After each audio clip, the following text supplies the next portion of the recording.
this week on the Bubble Chat. I'm actually questioning why I even brought this segment up.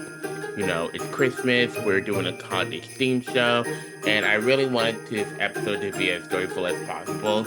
You know, to focus little less on the heavy stuff.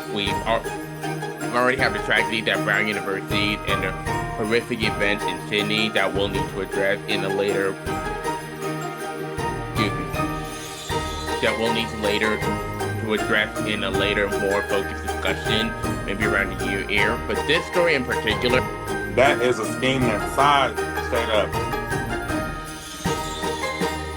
I think it was a payout. This is the season of perpetual hope and giving. And if we can't give people SNAP, can't give the people a can of yams for the holidays, look, dinner coverage after we eat up all these cakes and snickerdoodle cookies and stuff. On a celebrity status that you are, what do?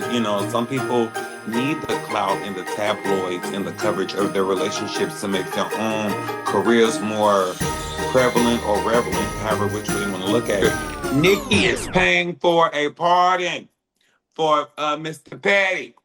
That's what that's about. She is doing that to get a pardon for her husband so she don't have to go by Megan's law and report everywhere the hell she stayed because her husband is a convicted sex offender.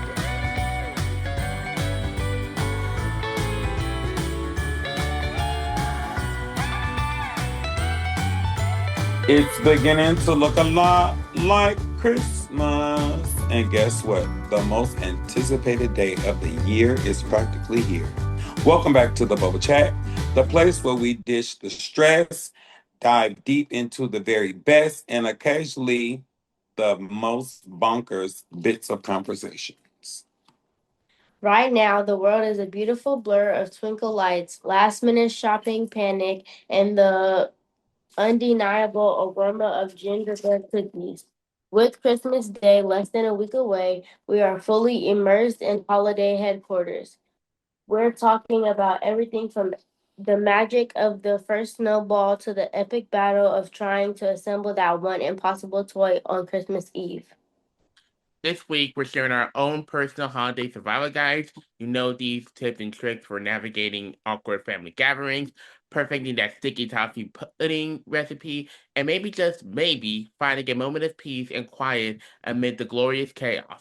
Plus, we'll break down the biggest pop culture moments that try to steal Santa's spotlight and look ahead at what promises to be a very festive end of to the year.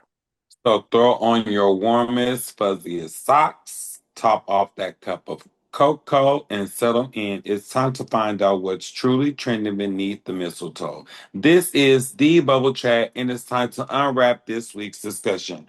And as our Queen of Talk Tea said, how you doing? How you doing? Well, first on the docket, the host of The View, especially or specifically Whoopi Goldberg, Elisa Fair Griffin, Naya Navarro, and Sunny Hostin publicly admonished Republican Congress members on The View this week for their silence following deeply controversial remarks about director Rob Reiner that were made by Donald Trump. As we all know, on December 14th of this year, Rob Reiner and his wife Michelle singer Rayner suffered a tragic death, and shortly after the devastating news, Trump claimed on social media that the director died due to, quote, Trump derangement syndrome.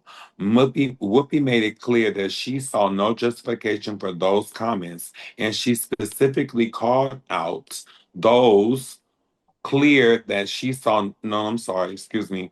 Whoopi made it clear that she saw no justification for those comments, and she specifically called out conservatives who failed to publicly condemn the remarks. While some high profile voices did step up, with one calling the comments inappropriate and disrespectful, the overall silence from many quarters was an issue.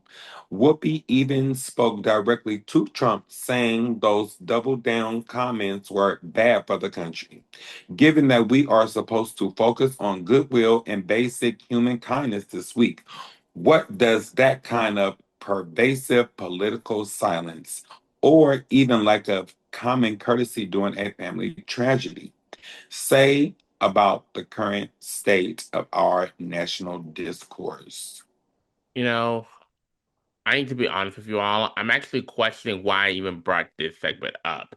It's Christmas, we're doing a holiday theme show, and I really wanted this episode to be as joyful as possible. To focus a little less on the heavy stuff. We already have the tragedies at Brown University and the horrific events in Sydney that we'll need to address in a later, excuse me, that we'll need to address in a later, more focused discussion, maybe around the year. But this story in particular, the death of Rob and Michelle, just stuck with me, and I just couldn't shake it. And maybe it's the sheer sadness of them passing away on the same day, or the shocking, unimaginable fact that this homicide was caused by their own son who has been arrested. Or perhaps it's hearing Michelle Obama revealing on Jimmy Kimmel Live that she and Barack knew them for years and were actually planning to see them that very night. It's those personal, close to home details that make it hit so hard. But the one but the one specific thing that compelled me to bring this up is the reaction of some corners made of social media, mostly from users in the opposing political party, Republican, instead of focusing on who Rob and Michelle were as people or the profound loss felt by the community. The conversation quickly devolved into celebrating the death because of Rob's politics. And honestly, I don't need to be a medical expert to know that there's no such thing as Trump derangement system, and but to use this as an alleged cause of death when the family is deeply grieving a homicide, it's not just disgusting, it's a level of callousness and I simply will never understand. It reminds me in a very twisted way of the public comments and celebrations that happened after Charlie Kirk's passing. As I've said before, I do not agree with his politics at all, but I would never celebrate his death or poke fun at his grieving wife and children. So we can disagree on everything, we can debate fiercely, but when a tragedy occurs, when a family has lost a loved one, our first and fundamental human instinct should be compassion. That's the part of this story that I simply can't move past, especially during a time of year when we're all supposed to be centered on peace and goodwill. But either way, that's our 2 cents. How you feel about it, Donnie? I agree with you. First off, I want to send condolences to the Rainers family. To have any kind of tragedy or go through any kind of trauma during a holiday, a birthday, or any celebratory Yeah. time of season can be hard. And so at this time, I would just like for them to hone in and all of the good memories that they did have and that they made and that they've shared around this time in the past so they can move forward and this won't be hindering for them celebrating and loving on one another in the future. Every time we lose a family member, it's like you lose another connection or like another stitching in the quilt of the family. So I'm just hoping that they can pull through, hold it together, and we just gonna say, screw that man that is the color of orange that lives in a house the color of white rice. You have anything you want to add to it, Diva? The only thing that caught my attention was the um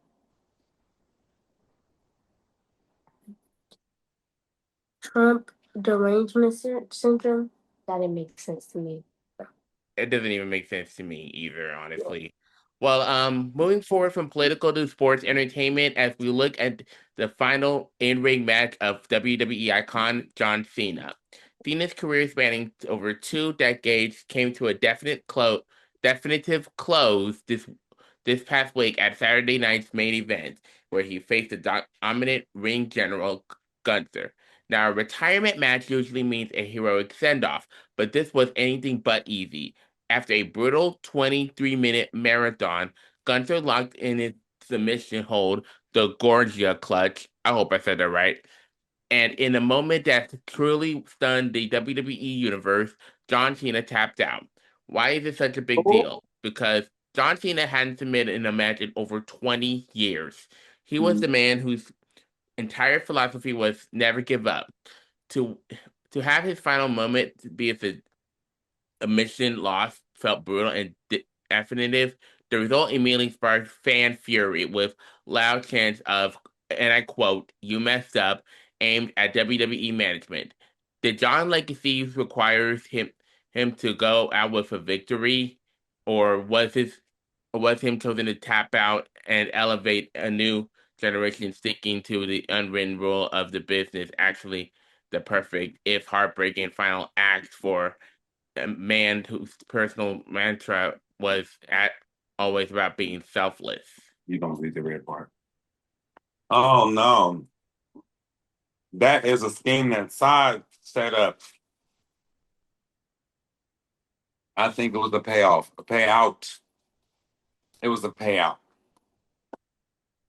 Any great sportsman, wrestling, boxing, any competitive sport, you want to go out with a bang. You know, it's like bowing out before you get sat down. And in his bowing out ceremony, he got sat down. Um, I think it was a payoff. I think he was paid to lose. What you think, nephew? Um, First of all, how I feel about all of this, because me and my brother and one of my cousins, we actually grew up watching WWE, and we would play WWE at for the PlayStation 2. My brother specifically will watch all the WWE matches, whether it's John Cena or The Undertaker, and so many, and just so many um wrestlers. And I actually have to say about this, that whole scene, the submission in the fan backlash, it really makes you think about what a win truly means in a career like that. For me, and honestly, my brother too, John Cena is WWE. We grew up watching him. He was the face of the company for so long. The guy you knew was going to give it everything he had every single time. And that's the main thing I took away from that final match. I know so many people, especially the casual fans, were disappointed, even angry that his last match ever ended with a loss. It felt like a gut punch, right? We want your hero to go out with that storybook ending, arms raised in victory before he moves on completely from the in ring. But watching him afterwards, the emotion on his face, you could tell the final score didn't matter to him. He really didn't give a shit about it. The real Because he got accomplishment paid. the real accomplishment is that he came this far. He worked for over 20 years to build a legacy based on hustle, loyalty, and respect.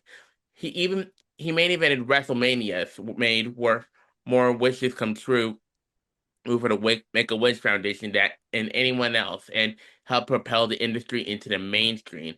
So when I was watching a little bit of it, some bits and pieces of it, because I didn't really watch his final match, I honestly didn't focus on whether he was going to win or lose. I focused on the moment, a legend passing the torch, proud of the journey he had taken, the fact that he was proud of himself, and that he chose to use his final night to elevate a younger star like Gunther. That's a bigger win than any pinfall could ever be, and this is the definition of a selfless leader. But yeah, that's how I feel. Now for a story that brings us back to that holiday spirit and some serious Christmas cheer. If we're talking about legends who use their platform for good, we have to talk about Shaquille O'Neal, or as we know him this time of year, Shaq Claus. Shaq just wrapped up his incredible annual charity event, the 24th year of Shaq a Claus, where he treated hundreds of kids in Georgia to tons of free toys and holiday fun.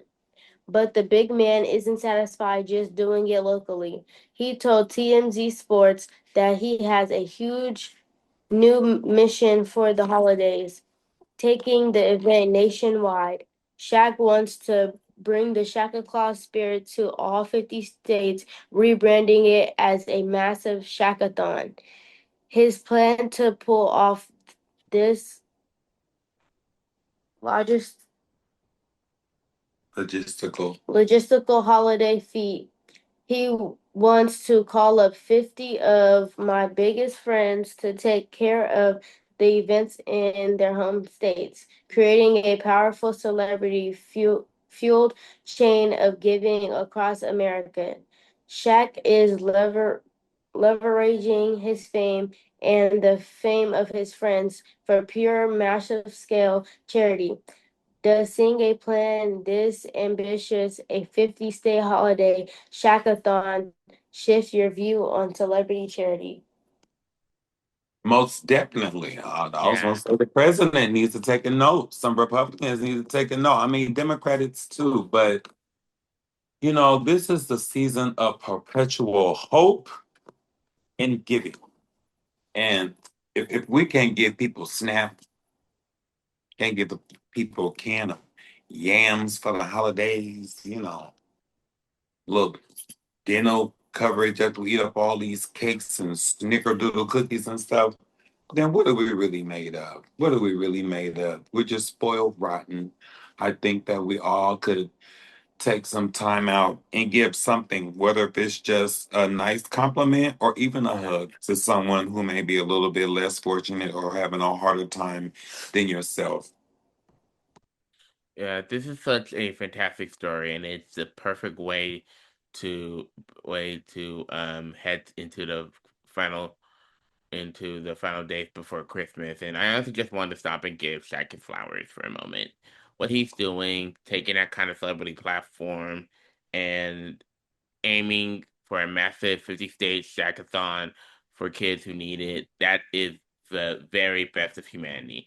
But it's not just him, of course. It's every single person in our communities who step up this week. The local churches, food banks, anonymous neighbors, and the countless volunteers who are running toy drives and holiday meal services. They are real. They are the real heroes of this season. Because for me, with Christmas just days away, this is the time when I really take a moment to count my blessings and be truly grateful for what we actually have.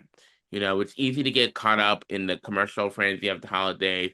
We start taking this time of year for granted, focusing on something as expensive as a new phone, the latest video game console, or that perfect gift. Mhm. We lose sight of the profound reality behind that holiday. There are so many people, families, kids, neighbors who don't have what they have. They aren't worried about the latest console. They're worried about having a warm meal or a single toy to open or a roof over their head. So what Shaq and those other community angels are doing is reminding us that the greatest gift we can give or receive is simply compassion. It's the act of reaching out and ensuring that the joy and magic of Christmas is shared with everyone, especially with the less fortunate. That's true. That's truly the holiday spirit, and it's something we should carry with us long after the decorations come down. That's right. In the whole year through and into the next. That's right. What's next on the docket, young diva? All right, let's inject a little heat back into this cold Christmas week and talk about a celebrity couple that is definitely not on the rocks. We're talking about Megan Thee Stallion and NBA star Klay Thompson. Online rumors are trying to claim that the two had split up, but Megan took to TikTok that to completely and hilariously shut down all that noise. She posted a short, super fun video that starts with her trying to convince Clay to wear a full camo fit. He intentionally says no, but then the next shot shows him giving in, dancing around their massive closet in the camouflage while Michael Jackson's You Rock My World plays. The grand finale of the video is Megan in just a tiny pair of white shorts, bending over and throwing it back on Clay, with both of them dissolving into laughter. If that wasn't enough proof that their ship is sailing strong, the article points out that Megan cooked Thanksgiving dinner for Clay's entire family, and Clay even named his boat after her. So this is officially the couple that serves holiday dinner and viral PDA content. No breakup here, just a whole lot of savage love. Megan and Clay are using a highly public, highly playful video to squash relationship rumors.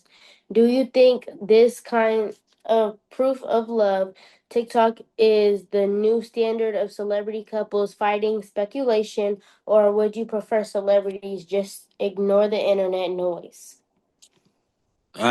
Depends on the celebrity status that you are. What do you do? You know, some people need the clout in the tabloids and the coverage of their relationships to make their own careers more prevalent or relevant, however, which way you want to look at it.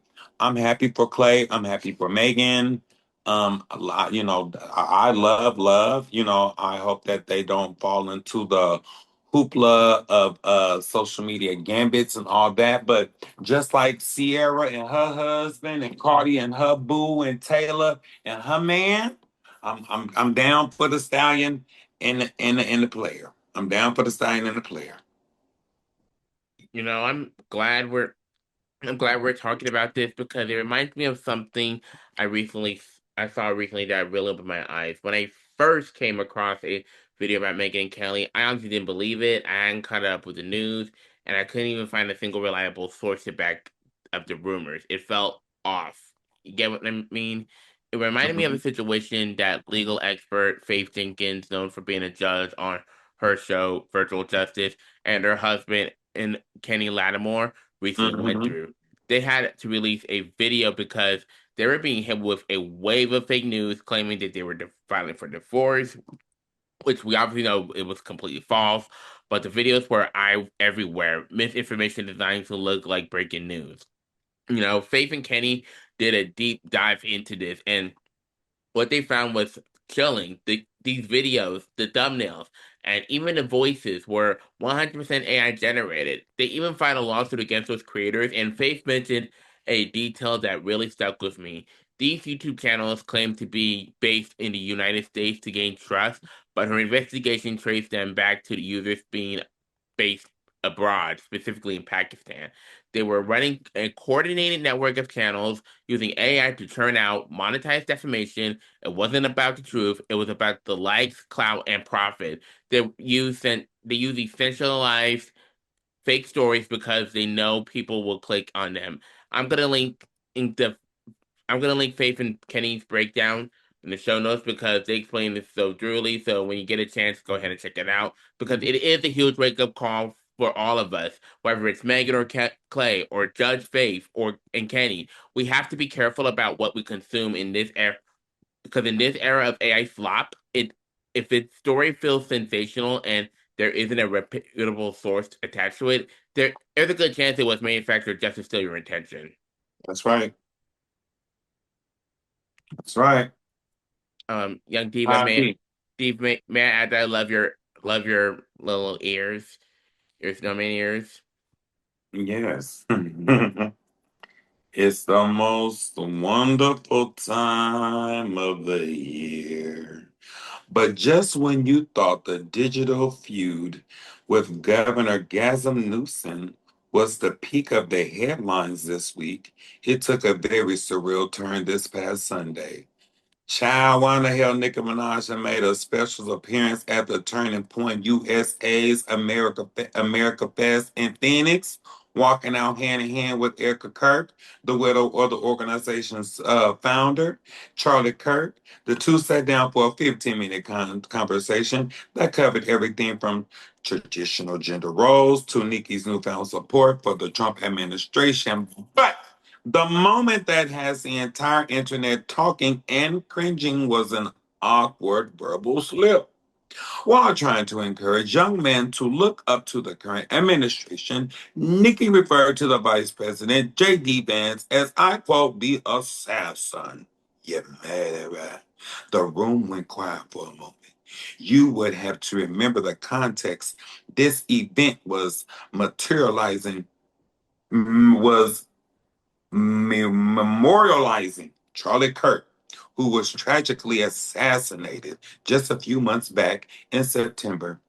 Nikki immediately realized the weight of her words, covering her mouth as the crowd murmured. However, Erica Kirk, we're gonna call her EK. She let that shit stop nothing. She immediately stepped into the console, Nikki telling her, I know your heart, and I will not judge that. And even encouraged the crowd to laugh it off. EK, Erica Kirk, has been the pillar of strength for the organization since her husband's passing, even using the stage to officially endorse JD Vance for a 2028 presidential run. This was high stakes, unscripted moment in a very sensitive setting.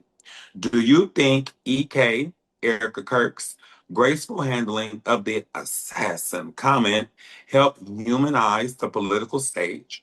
Or does a blunder like that just highlight the risk of celebrities jumping into serious political activism without a script? Nikki is paying for a pardon for Mr. Petty. That's what that's about. She is doing that to get a pardon for her husband so she don't have to go by Megan's law and report everywhere the hell she stayed because her husband is a convicted sex offender. Nikki went on that damn stage to get a pardon from Donald Trump. And it will not surprise me if they will not play super bass or they're gonna start using Nicki Minaj's music at Trump's fucking rallies. Bet, believe, and I promise. Nicki is paying for a payout for her husband, Kevin Petty, the convicted, charged sex offender.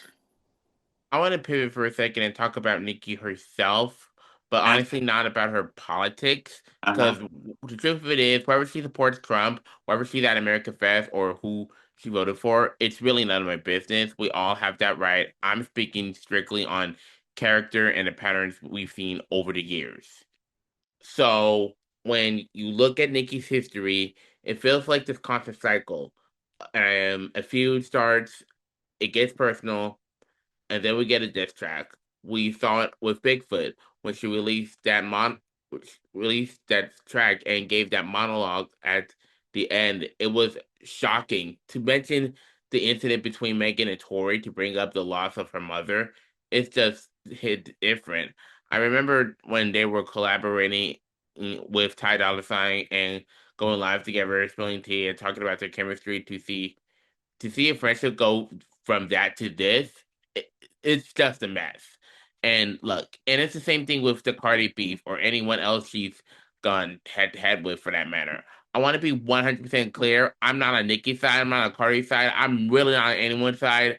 I'm not involved in those words, and I'm not picking a team.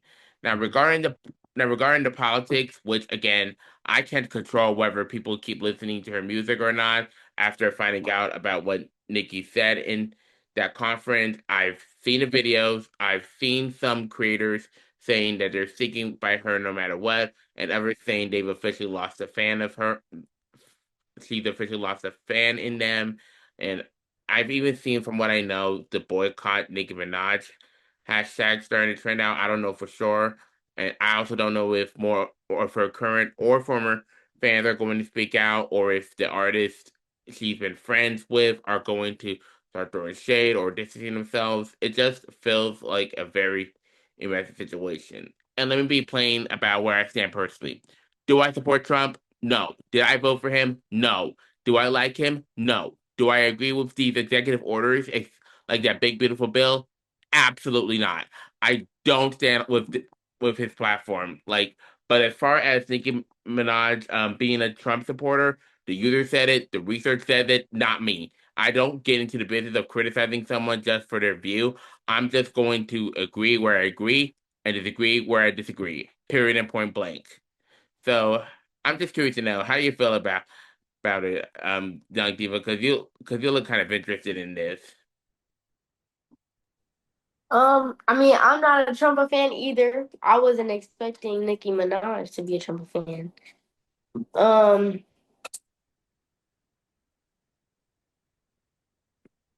I don't know too much. What's her name? Erica? Erica? EK, Yeah, I don't know Erica too much Kirk or about her. EK. Don't know much about. I didn't even know he had a wife. He tells a lot of people. They're it's hilarious, but um, I've seen the video. I don't got really much to say. That's fair. Whoever All right, did let's it take us just a got a break. screenshot. Okay. We're Right going back. to take a very quick holiday breather to refill our mugs and maybe grab a couple of those gingerbread cookies calling our names from the kitchen. But don't go too far. When we come back, we're keeping the conversation flowing with more of the week's biggest headlines and a few more surprises as we count down to the big day. You're listening to the Bubble Chat, and we'll be right back after this short break.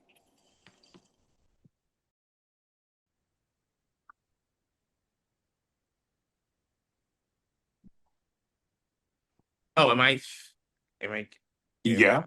oh, Yeah. shoot. And we are back. I hope you all had a chance to grab a snack and settle in because we're moving into one of my favorite parts of the show, where while the news is always moving, the one thing that stays constant this time of year is the way we celebrate. Christmas isn't just a day on the calendar, it's about the little rituals that make the season feel like home. From the Christmas pickle hidden in the tree for a lucky find to the massive shakathon style acts giving we discussed earlier.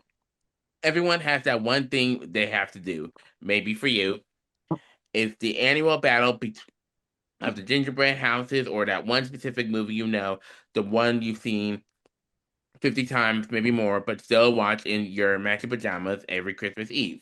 Mhm. In our house, it's all about the few food and the music. There's something about the smell of cookies in the oven and that the same holiday playlist that just resets the vibe, specifically Mariah Carey's Christmas single, If You Know, You Know. It reminds us to slow down and actually enjoy the company of the people sitting across from us, looking at our own lives with what is that one non-negotiable holiday tradition for you. It's it is something you've done since you were a kid, or is it a new tradition you've started with friends or family that has become just as meaningful? But yeah, I'll start with you, Adonis. What's your favorite Christmas tradition?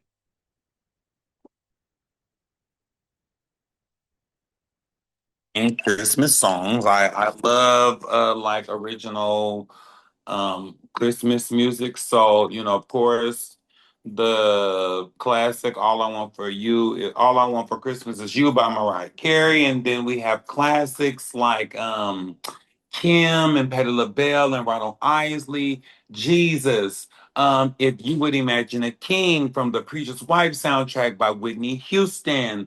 Santa Tell Me. Ariana Ariana Grande. Grande, like all that TLC song. I love originated Christmas songs. I love that because we all know about Rudolph, we all know about Frosty, we all know about Santa, but I love that new vibe. I love that new music, that new lyric, that new feeling because as nostalgic as it is just like getting a brand new gift when you breathe in fresh air of love and holiday cheer. I love it. Yeah, my favorite Christmas tradition really is nowadays is being with my family, playing so many Christmas games. I think this year, we're probably gonna see if we can try out that one game that's been going on TikTok. I don't know if you saw it, but it's where you like have to say out loud the eight props on TV. So it's kind of like clock, clock, shop, shop, clock, clock, shop, shop. Mhm.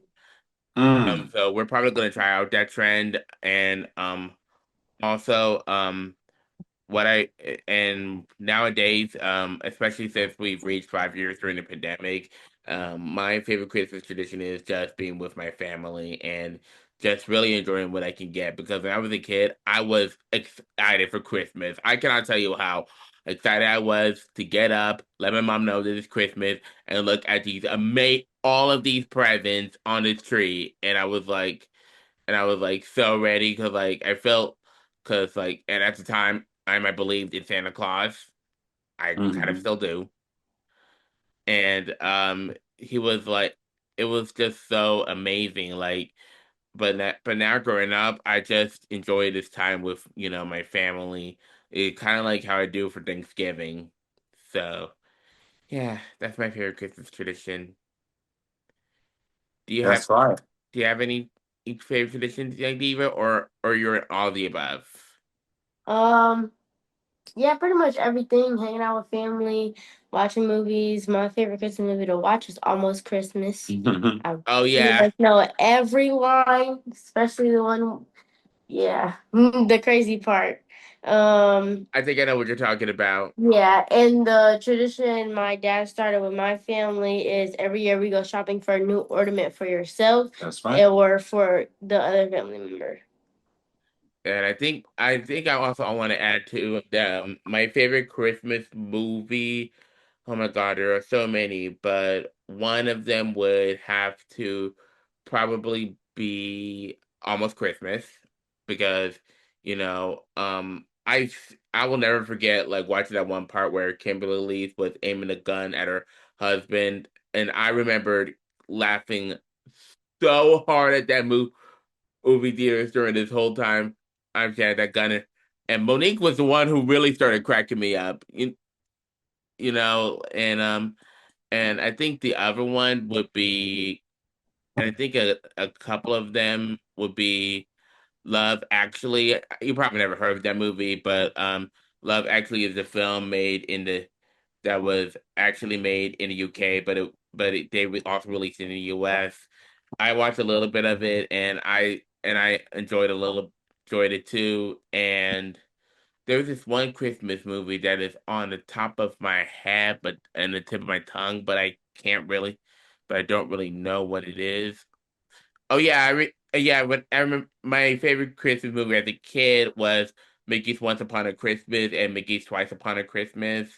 I still watch those nowadays, but yeah, that's what Chris. That's my Christmas traditions. Ain't nothing like Christmas. We love Jesus' birthday. We love Jesus' birthday. And guess what? Just like that, we popped a bubble on another week's episode. It's been a whirly what? Blah, blah, blah, blah. And just like that, we popped a bubble on another week. It's been a whirlwind today from the heavy discussions on empathy and the digital landscape to celebrating the legends like John Cena and Shaq, and even the little hot girl holiday tea that we received.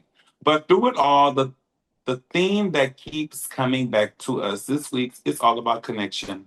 Whether you're watching your favorite movie for the 100th time, going back to your community, or just catching up with some much needed rest, we hope that you find that peace and quiet we all look for this time of year.